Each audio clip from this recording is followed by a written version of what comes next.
हा प्रश्न नीट 2025 ला करंट इलेक्ट्रिसिटी चॅप्टर वर आलेला आहे. AB is a part of an electrical circuit. See figure.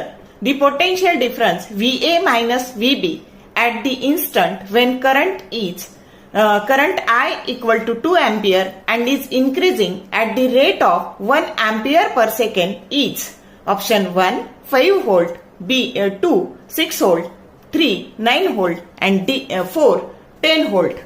आता हा इलेक्ट्रिकल सर्किटचा भाग दिलेला आहे असा AB.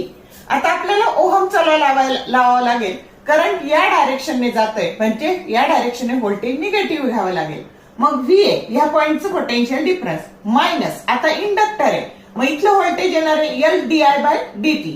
त्याच्यानंतर ही बॅटरी इथं पॉझिटिव्ह आहे हे आणि म्हणून इथं हे निगेटिव्ह येणार व्होल्टेज निगेटिव्ह येणार करंटच्या डायरेक्शनने आणि मायनस रेझिस्टर आहे व्होल्टेज येणार IR आणि बरोबर VB. आता VA मायनस VB विचारलं ह्या VB ला इकडे ट्रान्सफर करू. हे निगेटिव्ह वाले सगळे त्या साईडला गेल्यावर पॉझिटिव्ह होतील. आता L 1 हेनरी आहे DI/dt 1च आहे 1 अँपिअर पर सेकंद. त्यानंतर हे 5 व्होल्ट आहे +5 आणि हे 2 ओहम आहे आणि करंट 2 दिलेला आहे म्हणजे 2 2 जा हे 4 झाले 1 + 5 + 4 10 व्होल्ट म्हणजे ह्या दोन टोकातला पोटेन्शियल डिफरन्स 10 व्होल्ट आलेला आहे की जो करेक्ट ऑप्शन 4 आहे.